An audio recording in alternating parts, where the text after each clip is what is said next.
This block is called the present block or the gift block. And we're going to start off with a 10-inch square, or you can have 4 5-inch squares. So we're going to subcut this into 5 inches right down the middle, and we are going to turn this in to 4 5-inch squares. If you have precuts or if you have yardage, this is really simple, and you can real quickly just turn your 10-inch square into 4 5-inch squares. And this is going to make the gift itself. So the next thing we need to cut is the ribbon that will run in the center. And that is real easily done because we only need 1.5 inches of whatever you choose to be your tie for your ribbon and your bow. So I'm going to use this candy cane stripe that is the wintergreen and peppermint. This strip is going to need to be 1.5 inches wide strip. So to make this real easy, I will fold my fabric over and I will cut 1.5 inch strip. And that will take care of the ribbon. Now out of this strip for the ribbon, the very first bits of ribbon that we're going to need is of course 5 inches long. So we need 2 of the 1.5 inch strips that are 5 inches long. We're going to take our squares and we're going to sew as though this were still laid out. That's how I've decided to do it, is I want to lay this out just like it was when I cut it. That's the way I'm choosing to do it. You can do yours differently if you like, but this is what the square was originally. And where this ribbon is going to go is right down these sides. So the first thing I'm going to do is put the right sides together and sew this right down here. Do the same for this one. And we want to do that first. Sew this onto one side first. Okay, now we want to take and go to the ironing board and press that back. So now that we have that side sewn on, we want to go back to the sewing machine and we want to sew these on to the other side. Now what I wanted to mention is when you press this open, press your seam inward. So press this seam to where it folds inward. And the reason being is by doing that, it tucks those seams inside, but it also makes sure that this particular block would change in size, and we want to keep it this certain size that we're going for. So we want to tuck that in, and plus it will help this stripe to show up even better when we do that. So when you go to press this open, make sure you press that seam inward and just let it lay down inside on both of these. So as I was saying, if you were to press one side inward and one side outward, it would change the size of this block. So to make sure that this block stays straight, even, shows up more of the band of this ribbon, and does not change in the size with each other, if we just press those seams inward, it will keep it squared and also, you know, keep it in line with what we are trying to achieve. And we want to show off that beautiful ribbon for our gift. So now we have our top and our bottom accomplished. Now we need to create our strip here.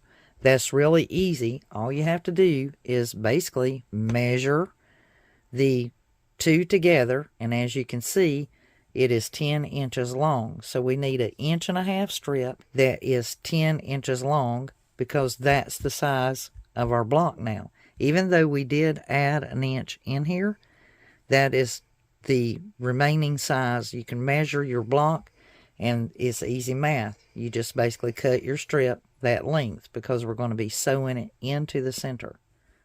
I'm going to take it back to the machine, and first I'm going to sew on this side.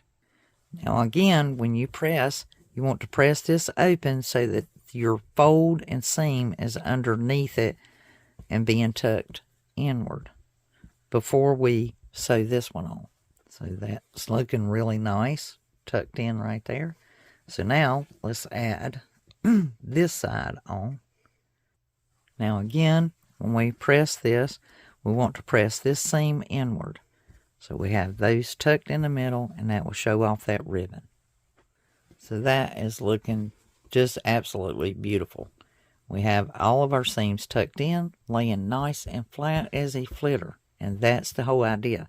Sometimes just taking that time to press that, it makes a world of difference, especially when you want to show up a very narrow piece of fabric.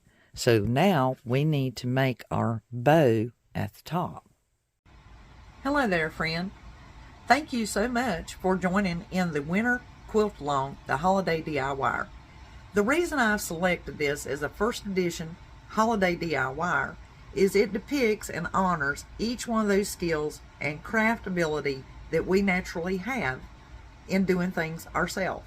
It is to honor and represent each thing that we may manage to do, or it somehow becomes part of every holiday. It might be baking, definitely sewing, and hand making ornaments. The idea is it is a handmade item that you are doing it yourself to show off your skills and to wrap yourself in this quilt or lie it upon your lap and enjoy it during the winter season. Now I've selected 12 blocks initially, but this right now is at the beginning stage. It is basically a sketch on a sheet of notebook paper of blocks that I feel would be better represented as something that we as DIYers do. And I thought you would enjoy going along on this quilting journey with me. At this time, there are plans for this to be turned into a pattern that you will eventually be able to download. The great thing about you doing the quilt along with me is you are seeing it firsthand as it is in its true developing stage, in the raw, from block to block, as I put this lap quilt together. Each one of these blocks has been selected to honor you, the DIYer, the very creative and crafty one, with all your skills and abilities and talents.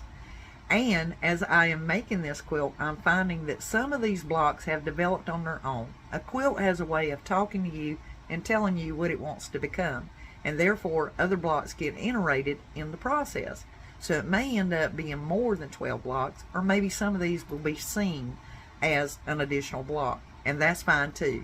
The great thing about this quilt is you can take any one of these blocks and make it into a lap quilt all on its own, or you can follow this sampler of the Holiday DIYer making the Winter Quilt Along quilt with me. Now we've got lots to do, and I did want to cover that with you to kind of let you know what to expect and what to look forward to. And if you haven't subscribed, make sure you subscribe and add the Winter Quilt Along Holiday DIYer playlist to your playlist, so you can go to it and you know each block as it comes out and be able to quilt along with me. This is Elizabeth. Thank you so much for joining me. Let's get back to quilting. So to make our bow up top, we need to cut a 2.5 inch wide by 5 inch long piece. Alright, so now we have 2.5 inch piece. So let's do these 2.5 inch pieces. We need two 2.5 inch squares. Alright, that's one. And we need one more. This is going to make our bow atop of our present. I have my two pieces there. Now I gotta have a 4.5 inch long piece, at least one, of my background fabric. Alright. So now we have two 2.5 inch squares and one 4.5 inch square. We're basically going to make a flying geese, but this is going to be the easiest flying geese you have ever seen. This is how we're going to do it. Make it very, very easy. First, we are going to lay one square atop, and we're going to sew from corner to corner, only focused on that one. And remember, always to make it easier, and you're trying to sew on this line, it is simply, no one's going to see it, and it is easier to take a friction pen, or you can use any kind of ink pen, and draw a line from corner to corner so that you can sew on that line. That'll help keep you straight when you're at the machine. You see my line is drawn from corner to corner. But what I do is I take that same square, and from that line I lay my mark on that line, and I measure over a 1/2 inch, and I draw another line. And the reason being is these make miniature little squares. These are excellent for putting on your binding or scrap squares. You know, you can make all these little orphan squares and sew them together, making them into another project. So when I go to the machine, I will sew from this corner to this corner, and then I will sew that as well, so that when I cut it off, I have a finished miniature square. And the best way is, if you need to, if you're coming from the mat to the machine, you can put a small pin in there. You only want to do this side first because these two will end up overlapping. And as you can see how I'm seeing how the fabric is flowing there, you have the stripes coming this way. So when I do this one, I will make sure that the stripes are flowing in that same direction, and they'll almost match each other because they were cut from that repeated cloth. And so you can kind of look at them and see how they're running. They almost run mimic. So what we can do, because we know what we're fixing to do, we can take and draw our line. Now when you do this side, for this side, we're going to sew this one first. When you do this side, we want to sew from here down, from this corner to the next corner. If it makes it easier, you can go ahead and mark that, or you can wait until you sew it, the other one, and then mark it. It's real simple to do. And once again, I will make my 1/2 inch mark over further. I go ahead and draw that. That piece is already marked for me to sew it on. So let's do this side first. Okay, so I have that seam sewn, and I went ahead and did that one so I can get my little mini square. And it's super simple. I just take and I put it on my 1/4 inch measurement here, and I just cut that off. You could do it with a pair of scissors. There's no plain science to it. And now I want to iron this back before we go to this square. Okay, so there's my little mini square I spoke of. I'll put it in my pile with my other ones as I make this quilt. And now we can move on to this one. Now remember what I said, this one, when you sew it on, it is going to overlap this one. That's why we can only do one at a time. So once again, I will go ahead and pin that into place so it doesn't slip on me. And just make sure you line it up and sew right down that seam. I have sewn down that drawn line, and also for the mini, once again, I'm going to measure that 1/4 inch over. I just place my 1/4 inch line on my sewn line and cut that back. Now we can iron this open. Easiest flying geese you have ever done. Stress-free. And cut that and pressed it open. That is a beautiful, perfect flying geese. But it is the top for our gift. We have to cut our strips for each side to finish this off, to connect this piece. So now what we have to do is decide on how much we need to cut of our background fabric. Well, if we center this in the center of our block, and we know this was 10 inches across at that time, maybe even 10.5, 10.25 by the time we sewn it. Everyone's is going to be different, so that's why it's important to measure this, because if your seam allowance is more than 1/4, or it's a scant 1/4, then you would have to cut this ribbon strip longer and so forth the same way up here. Now we know this one is 4.5 inches.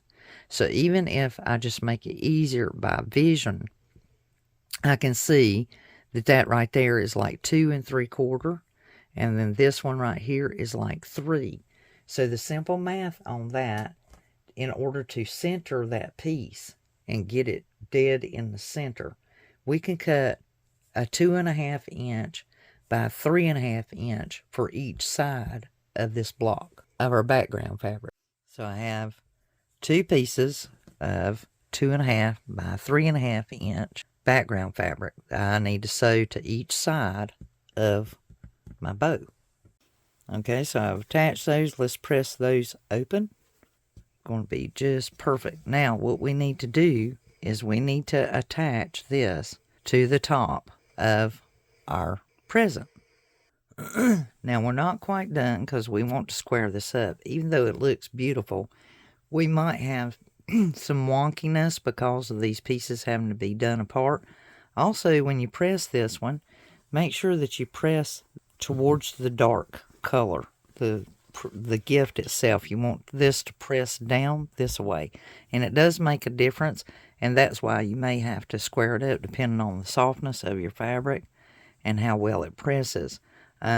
This one is looking just a little bit awkward, so I'm going to square it up. I have a little bit of hangover down here at the bottom, just on the bit of the edge. And so once again, when you are looking at your bow, center the bow seams. Try to find a center per se will be easier lined up, and that will give you a center point. And then as you look down here at the rest of your block, you can see what might be going which way and shifting and so forth. And so that just gives you a center point to focus on. When you go to lay your ruler over here to the side, as you can see, we got just a little bit of overhang up top of my white. I'll just go up the whole length of the block. That takes care of that side. And then over here, I have just a little bit difference hanging over, more than I did on the other side. And I'm going to try to do this going up this way. And then up here at the top, same way. For this block, we have a finished block of 11.5 by 10. You could take every one of these blocks and just take one block and finish the whole quilt. Or you can do each one of these in this quilt along series of making the winter quilt. And this is the gift box or the present block. Don't forget to hit the plus sign and add the Holiday DIY Winter Quilt Along playlist to your playlist. This is Elizabeth. Thank you for joining me. Until the next quilt block, I'll be quilting, y'all.